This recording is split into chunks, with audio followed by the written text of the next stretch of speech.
soon. Mama Bioso Abaji is there in our makeshift studio, and she's been talking to a few people. For a conversation is Dr. Sarpong. He's a Senior Research Fellow, Institute of Research, Innovation and Development, Kumasi Technical University. I'd like to say good morning and thank you for making it. Thank you for coming. Sure. Yeah. Good morning. Yeah, good morning. There's a lot of expectations. There are lots of speculations as well, but I want us to go a little back to what was presented to us in the main budget and how far we have come, because part of what the finance minister would do would tell us how much of what he came to present to us earlier in terms of the expenditure, in terms of what he's asking for, and the pertinent issues that will come up and where we expect that they will be spending a lot more. But overall, in terms of how far we have come, where would you put that? How would your analysis be like? Yeah, good morning, and good morning to our cherished viewers. Special regards to my colleagues from the Kumasi Technical University where I came from. Yeah, regards to the Interim Vice Chancellor, Professor Agbeshi, and all the other colleagues at IRID, Institute of Research, Innovation and Development, my boss, Professor Jumo. Good morning. Mama V, the economy, as was presented to us in the 3 successive budgets of this government, the first one being what he termed as Sempa budget, yes, then to a Juma per budget and all those things, yes.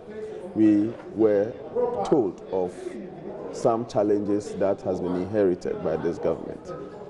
And some of the figures were actually in the public domain for people who care to confirm. The fact that some sectors of the economy were not doing very well, including agric, dipping down, industries were in negative, and some other figures of that nature were told, and it could be confirmed. So picking it up from there and looking at the figures as it is over the years, even though the first year of this government was sharp, saw a sharp increase in some of these indicators, a sharp positive trend in some of these indicators. It's kind of dwindled a little in 2018, and then 2019 we expect it to pick up again. But so, this is July. Yes, this is July. If you say in 2019 you expect things to pick up again, but we're already in the middle of the year. Good. The challenges were expected, especially moving from 2018 to 2019. I say that for 2 reasons. The first reason is that 2018 revenue mobilization was quite low. We couldn't get the targets we estimated. And secondly, coupled with the fact that Ghana was completing its IMF program, so some of these things were going to go. And you couldn't also reach all your revenue targets. So there was this natural inherent problem due to the low revenue mobilization. Secondly, we were supposed to face some challenges because of the banking sector reforms that went on. And these were necessary things to do. Exiting IMF was extremely necessary. And unfortunately, it met a very low revenue mobilization. Banking sector reforms, if the steps were not taken, many Ghanaians were going to suffer. So it was necessary, it was taken. These 2 things, for those who followed the economy and their impact of revenue, impact of the banking sector, could have speculated that or could have expected that with these things going on in these 2 very important aspects of our economy, we were bound to face some challenges. I attribute the downward trend growth peaked. You remember it was from somewhere 7.1, it came down to 5.4, somewhere there, and it was expected that in the midst of some of these hardcore decisions, we were going to suffer somehow. And that is, and hopefully the government has acquainted itself with the challenge. Banking sector challenges are almost being dealt with. Now, Consolidated Bank has been able to normalize. This morning I read that liquidators have been able to arrange some funds for persons who were affected by the banking sector reforms and all those things. I want to believe that by this time the government would have positioned itself very well in terms of revenue mobilization. Some deliberate policies and attempts were made. You remember this expansion in tin number and national identification thing. It's taking shape. So is it indeed taking shape with all the challenges that has also been recorded? But you expect that would make an impact on the figures that will be mentioned to us this morning by the finance minister? Yeah, absolutely, absolutely. I'm looking at the intention and the direction of maybe managers of the economy. Their intention is that, fine, macroeconomic indicators are doing good, inflation is doing very well, those other things. But there is this structural problem, fundamentals that we need to tackle. We can't keep holding on some expenditure just so we can keep a good primary balance, or, we need to spend. People need development. So going forward, this problem of low revenue should be tackled, and you can see deliberate attempts through these things I mentioned, 10 number generation, trying to open up the tax net so that many people who are not being taxed could be taxed, no matter how small. And then, yes. Yeah, well, I was just thinking that this is a conversation that we have every week, really, or Definitely. every year around this time, either when the main budget is being read or during the mid-year review. But the same people who pay taxes continue to pay even more taxes. Even more taxes. We still haven't opened things up, even though we've talked about creative ways, innovating ways of mobilizing expanding revenue, the tax net. but we still haven't. So let's see how it goes. I want to believe that the attempts being made by government will yield some results. Okay, so let me just ask, you're expecting that at today's statements reading, the finance minister will tell us some positives in terms of the results of the deliberate attempts they have been doing to expand the tax net. NABCO coming up with this revenue Ghana, going to help the existing tax officers to be able to go round, and we should be told of some positive. And generally one day we would have to demand of government an assessment of some of these programs that are rolled out, so that NABCO, for instance, we are told by their coming into existence, maybe the revenue Ghana side has been able to help. We should see. So that it will be extremely worrying if revenue Ghana is there and still we are grappling with how to mobilize funds. We are expanding the tax net by ensuring that many more people get 10 numbers. We have a problem. We were trying to go there with the national identification system. Hopefully, gradually it will be overcome. I'm being very, very optimistic and positive about it. I trust that they will keep to their program, and that per their timelines, by somewhere mid-year before census next year, they would have gotten everybody else covered.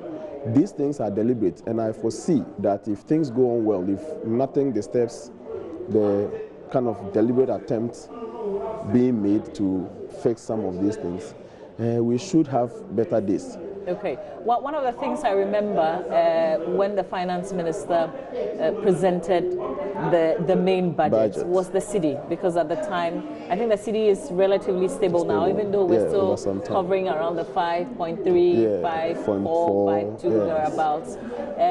How big is the city?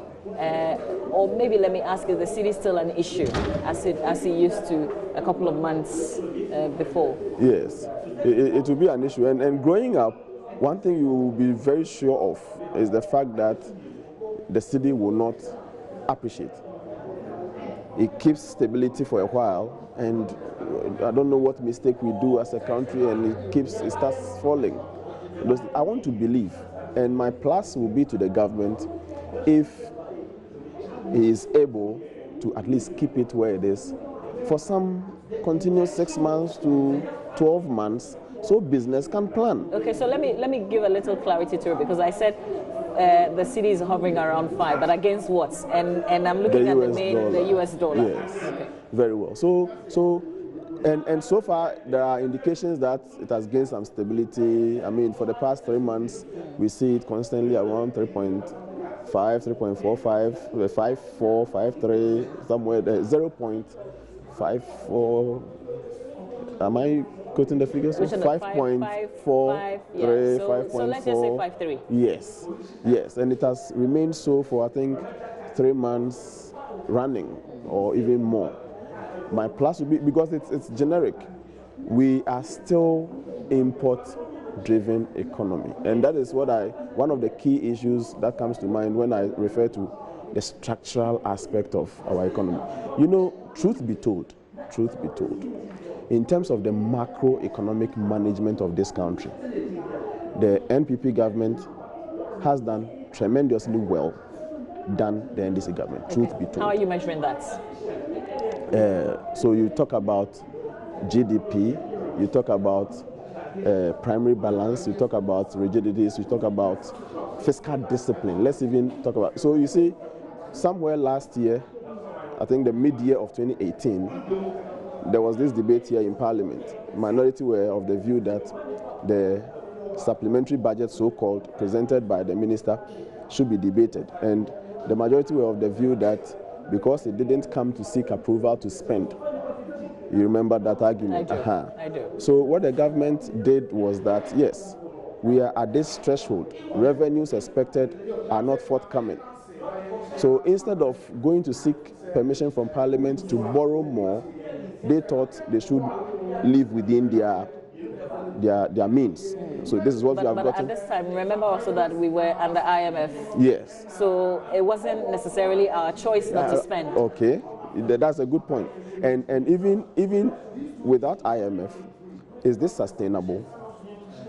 For how long will you continue to say these are necessities, but because my revenues did not catch up, I will not.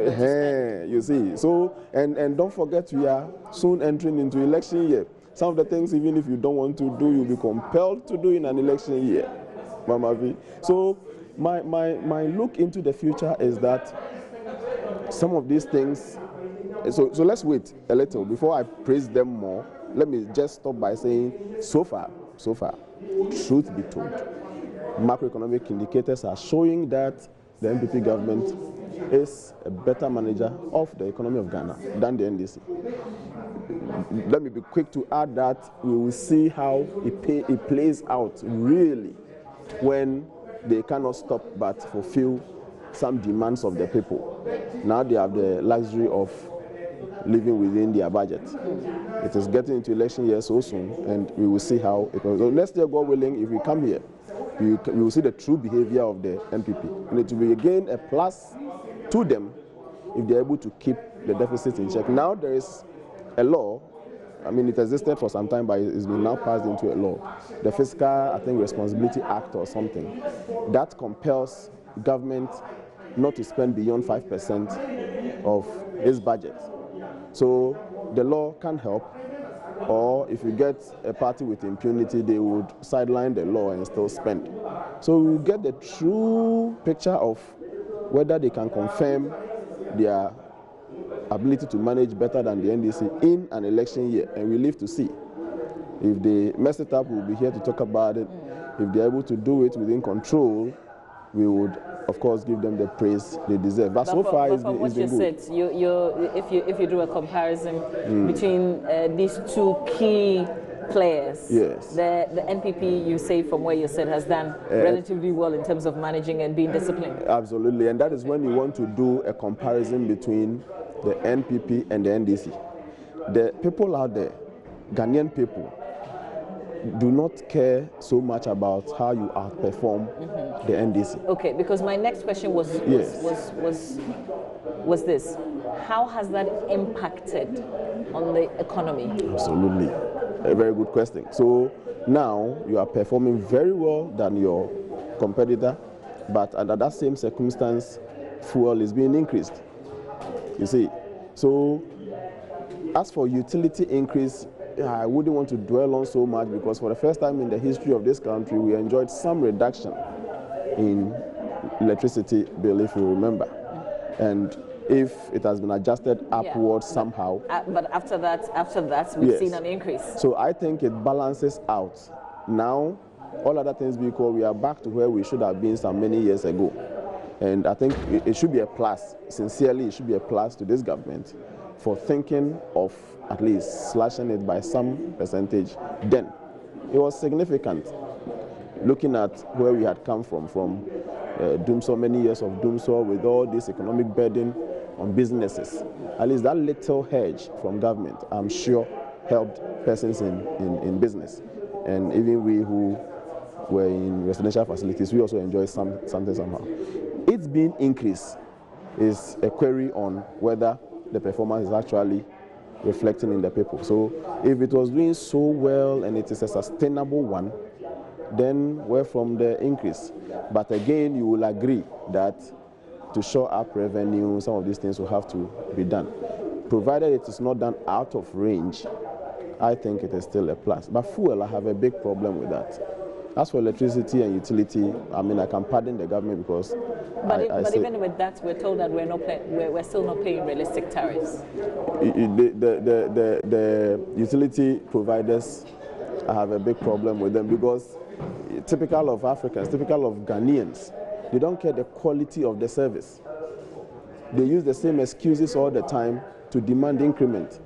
We want to serve you better, you want to do this, you want to do that. You give them increment, you still get the poor service, and they don't care. The next time they come and demand for increment. You remember they had to tussle with the president when he was trying to pursue this agenda of reducing electricity tariffs. It was being battled out by the PRC that yes, we determined this, we think it cannot be reduced around that same time. I don't know how they succeeded finally to effect the reduction. Of course, the executive power is what we have. So they should also, in their quest to demanding high, they should also be responsible.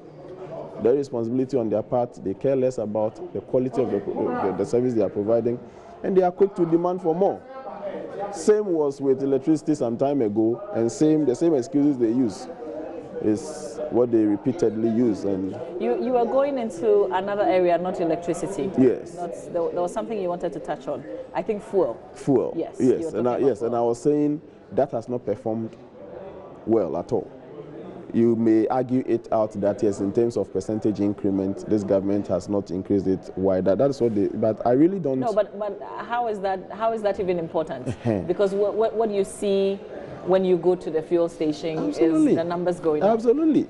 And it's also part of the structural issues this government must, as a matter of urgency, tackle.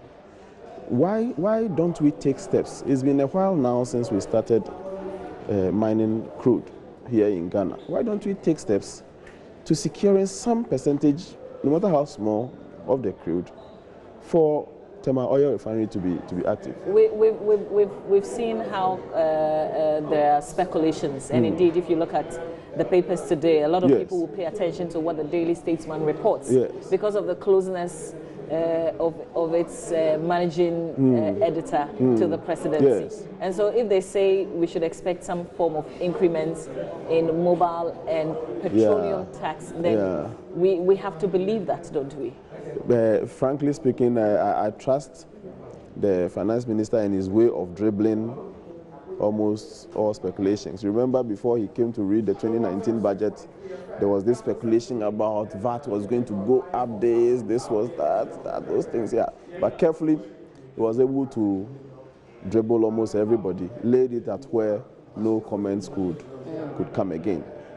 Those mooting this speculation are mainly those in opposition, But this newspaper, you cannot argue this newspaper is a newspaper in opposition. You can't say it's safe. Sometimes you have to help make noise over what you are going to dribble, so that its impact will be felt when you actually dribble.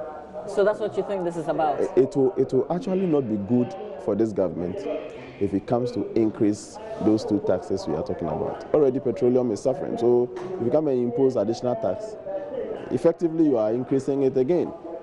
Telecom, there has been a lot of talk about it. So a sensitive government won't do that. I don't know the figures in the budget as will be read so soon, very soon for us by the minister, but I really don't think there's going to be any increment like that. Okay. Maybe statement is helping them propagate the not likely to occur, but we still hope to see. It's interesting how you've managed this bit. I didn't think it could be that, but it's interesting what you bring to the conversation. Yes, and but the minority has also been speculating a lot. They say there will be announcement of taxes. I'm sure you've heard. I have. What are the likely places where, if there should be any form of increments, you would expect that the increment will go, or it would show? Okay, so I don't expect income tax, anything on you and our income. I don't. That one is ruled out. If anything at all, we should be expecting an announcement of upward adjustment to income of Ghanaian workers to commensurate with the standard of living. The upward adjustments. Seriously, this is the time for such an announcement. We shouldn't wait till maybe 2020 when it's close to elections, then these things are announced.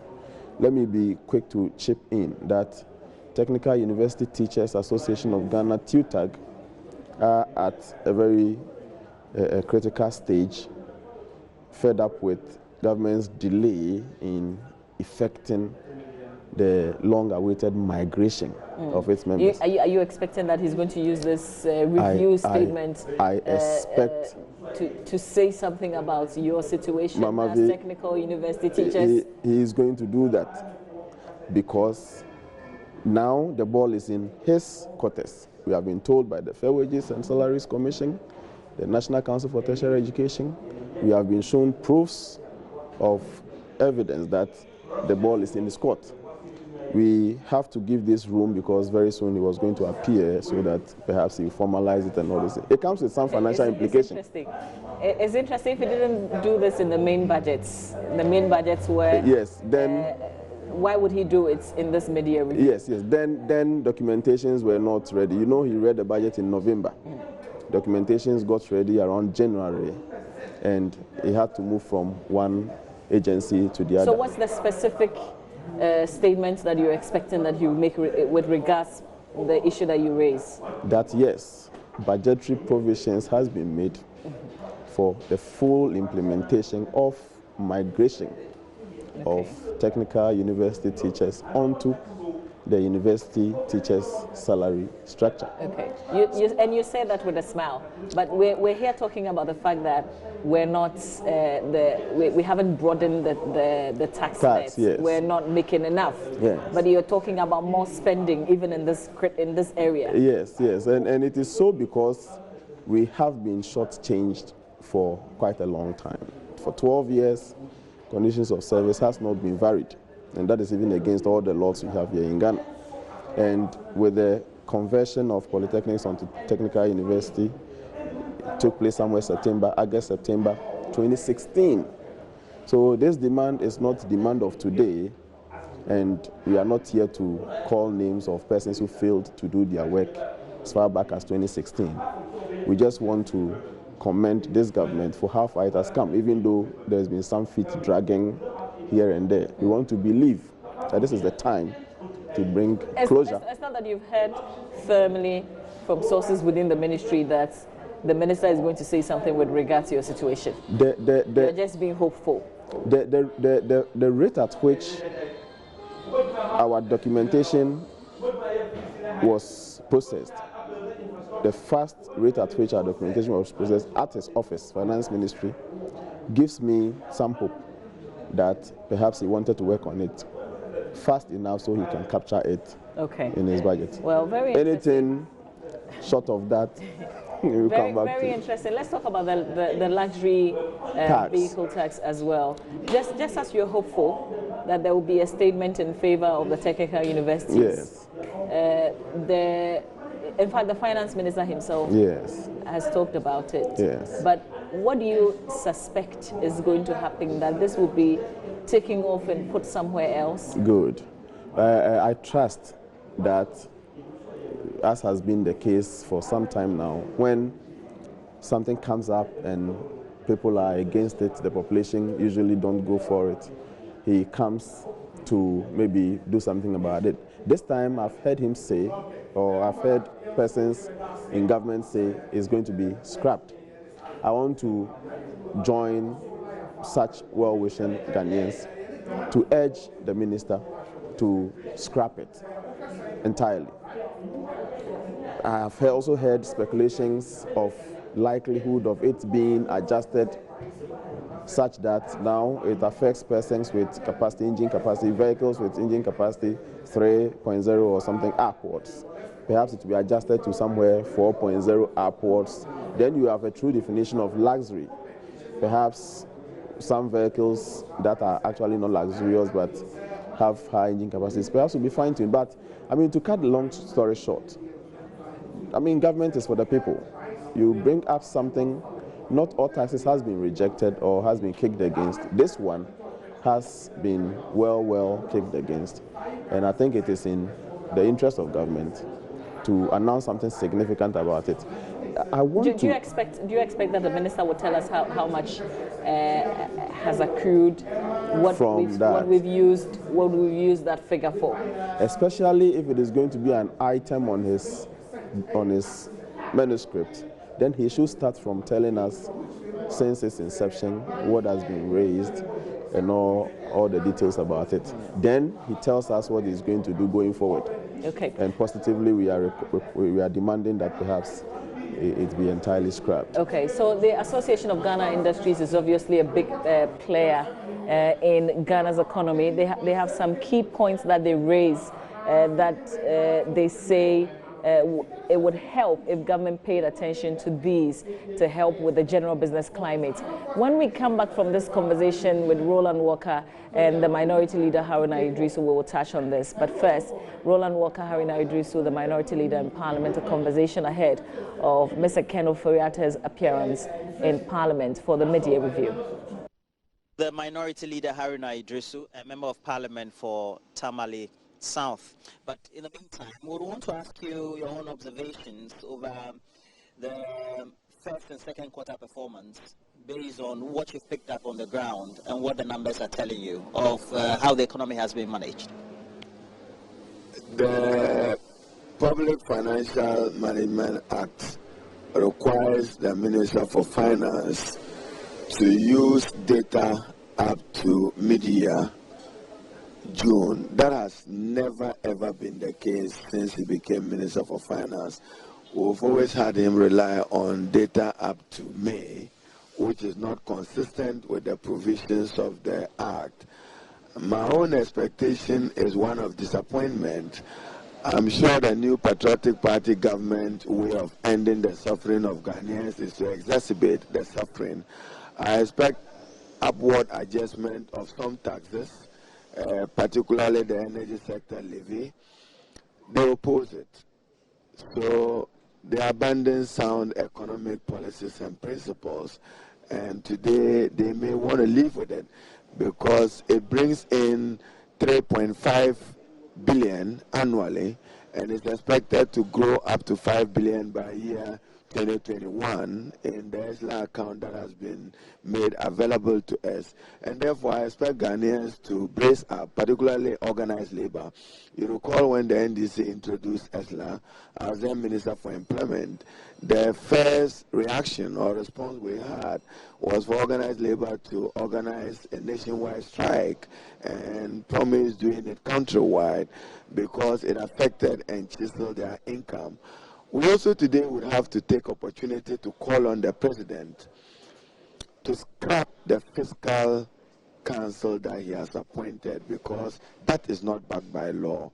If you look at the Fiscal Responsibility Act, there is no creation by statute of a fiscal responsibility council as was promised in the MPP manifesto. So the President has one of two options. One, to come and review and amend the law to create it or abandon it, because how can their decisions be binding?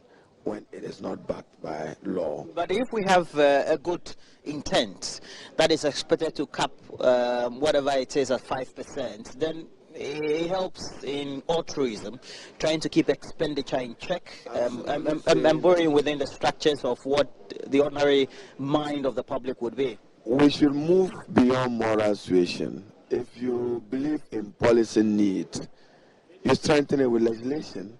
That's why you pass a Fiscal Responsibility Act. Show me any section in that act which provides for a council. So how will the decisions of the council be legally binding and legally enforceable? That's problematic. That's why I've given you one of two options. We expect that talk tax may also rise from what we are hearing because they need to correct a fiscal slippage. And that's difficult for them, contrary to the expectations they give Ghanaians. If you take a look at what the criticism has been coming from, especially from academia, you have the IFS and a number of the think tanks around, is about government borrowing, which has been excessive. And the minority has also been in a position several times within the period to also raise those concerns. But look, if you look at how expenditure has been, and you look at the rate at which the cedi is performing against the major currencies, especially the US dollar, that's almost like we have the leeway to also put in a lot more in the kitty, if wherever it's coming from could be possible. Borrowing for purposes of productive investment can be desirable and can yield desirable returns, but not borrowing to ring-fence debt, not invested in the productive sector of the economy. They have no option, and therefore we have a struggling economy. We expect him to report that if you have reduced taxes in the past, so maybe today will be from taxation to production, today to be taxation to taxation. Well, thank you very much. We've been speaking to the Member of Parliament for Tamale South, but also the Minority Leader. We'll be speaking to more people as we're currently here in Parliament. And we know that the event in which we're going to have the Finance Minister comes to give the supplementary budget or review of government's own estimates for the fiscal year will be on at least from the period 10 a.m. We should be in a position to screen that live to you. But in the meantime, we'll speak to more members of Parliament right here on what we need to expect. Roland Walker there a while ago speaking to the Minority Leader Haruna Idrisu. Well, we're just going to cross over, go to the studio, and we will be back live from Parliament. So you're still watching the AM show. It's an extended version because the Finance Minister, Ken Ofori-Atta, is expected to present the mid-year review.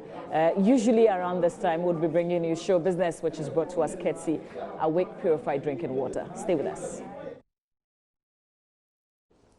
Right, well, there's so much more to talk about. We're with you until the Finance Minister sets foot into the chamber and delivers the mid-year review. So stay with us right here on the Joy News channel. We're going to take a quick break. When we come back, even more.